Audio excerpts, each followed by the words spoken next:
Salut tout le monde! Aujourd'hui, dans la vidéo, on installe un élément pour la sécurité de notre roulotte.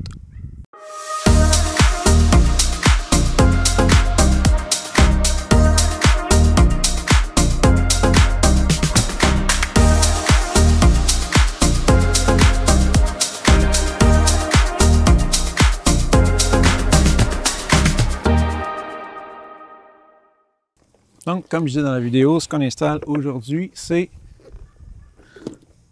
un moniteur de pression des pneus.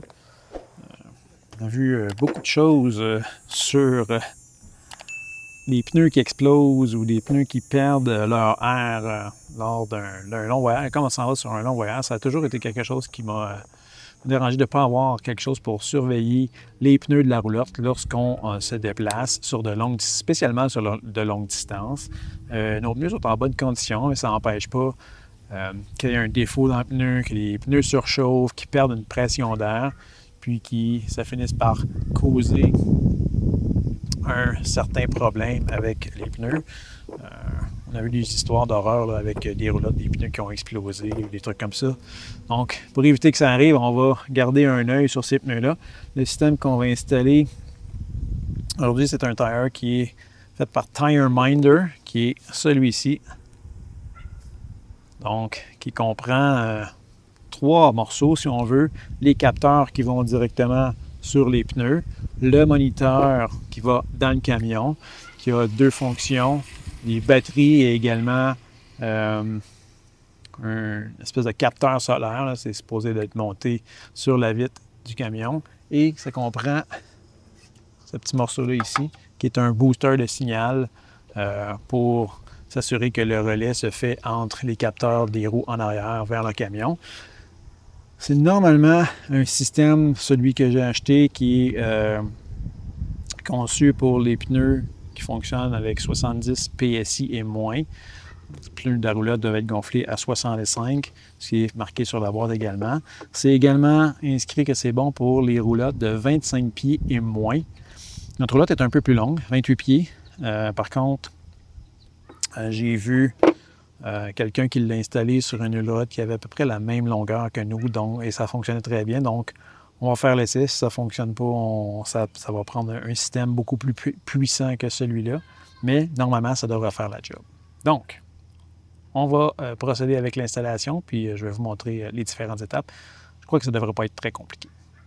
Donc, dans la boîte, voici ce qu'on retrouve. Évidemment, le moniteur et les 4 sensors numérotés pour les différents pneus. Et une petite boîte blanche avec un petit case à l'intérieur, dans le papier d'enregistrement. La petite boîte grise que je vous ai montré tantôt, qui est le booster de signal. Des petites noix avec un outil spécial qui vont être utilisés avec les sensors. On va mettre ça de côté pour l'instant. Un fil USB, probablement pour le moniteur. Des petites tie wraps qu'on va utiliser pour fixer, en tout cas, après moi c'est pour fixer le booster sur le frein. On va voir si ça fonctionne.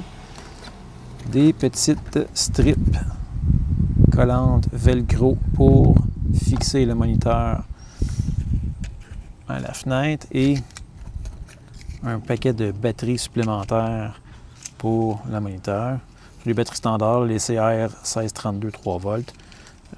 Mais il y en a une paquet de ça. Puis, évidemment, les instructions de comment installer ça. Donc, on va commencer par l'installation du booster. Donc, le premier élément qu'on doit installer, c'est la petite boîte, le petit booster de signal. On voit, c'est juste une petite boîte grise. Qu'on le fixe avec les tie wraps, probablement plus avec les petits trous pour les vis. Je vais voir comment je vais l'installer. L'installation est quand même assez simple, là. Il y a un petit fil noir, j'espère que vous voyez bien en arrière. Un petit fil noir ici que j'ai déjà passé dans l'intérieur de ma boîte. Et vous voyez dans le fond, il y a les petites pinces alligator, les petites pinces crocodile, qu'on doit seulement mettre le noir, évidemment, sur le noir, le rouge sur le rouge de votre batterie. Ce qui est bien, comme ça, si jamais vous n'êtes pas connecté, vous êtes stationné pendant longtemps, bien, vous pouvez déconnecter tout simplement ces petites clips-là facilement. Question que ça ne tire pas du jus de vos batteries. Ça ne doit pas tirer énormément de courant, mais quand même, si on n'est pas connecté sur le courant d'hydro ou peu importe, on évite de tirer du jus de nos batteries pour rien. Donc, c'est facile à déconnecter, 2 petites pinces à enlever. Donc, je vais trouver l'endroit où est-ce que je veux installer ça, connecter sur les batteries. Et normalement, si ça fonctionne, il devrait avoir la petite lumière qui est là, qui devrait allumer pour nous dire que c'est bien connecté. Donc, après avoir branché, on voit que la petite lumière verte est allumée, ce qui veut dire que la boîte fonctionne.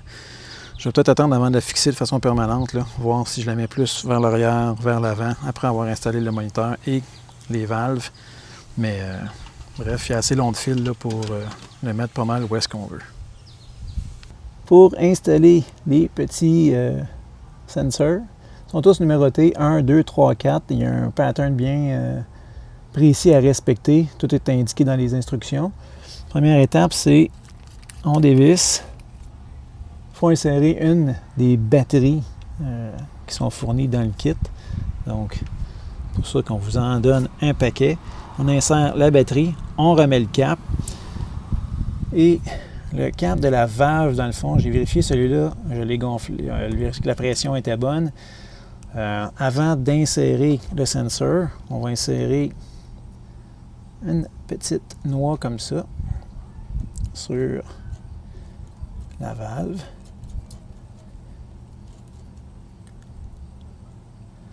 Ensuite de ça, on va insérer notre batterie là-dedans.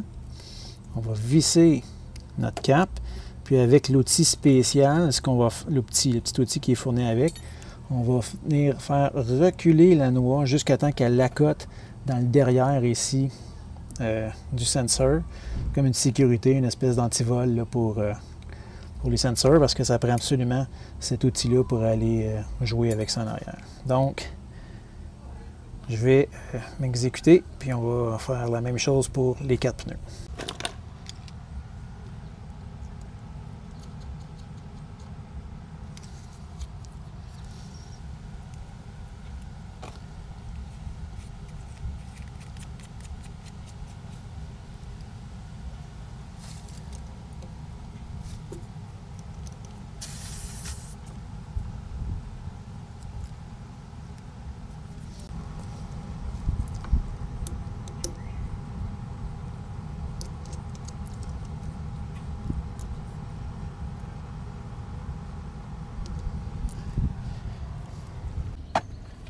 Et ça fonctionne! On a installé le petit moniteur.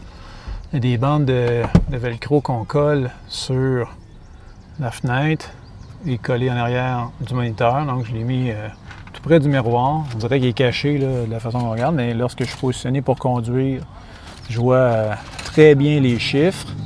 Donc la roulotte est un peu plus longue que ce qui est inscrit sur la boîte, mais ça fonctionne à 28 pieds. Donc, on a la pression des pneus. Bon, le VCT à 65, là, on est à 63 PSI. La température des pneus, 28, 29 degrés. Donc, ça fonctionne très, très bien. Il va juste me rester à fixer de façon permanente le petit module sur le frame, ce qui ne sera pas trop un problème. Donc, ça fonctionne, l'installation est complétée. C'est une mesure de sûreté, évidemment, lorsque vous faites des longs voyages. Vous pouvez garder un œil sur la pression de vos pneus, sur la température de vos pneus, 2 valeurs qui sont super importantes de savoir. Question de pouvoir arrêter avant qu'un problème survienne. Ça fait longtemps que je voulais les installer. On a finalement fait l'achat juste avant notre long voyage. Donc, bien content de l'installation. Sur ce, c'est ce qui m'a fait aux vidéos. Si vous avez apprécié la vidéo, je sais que c'était pas grand-chose, mais un petit pouce bleu, c'est toujours bien apprécié. Si vous avez des questions, ça va nous faire plaisir d'y répondre si vous les mettez dans les commentaires. Et sinon, bien, on se revoit dans une prochaine vidéo. Salut!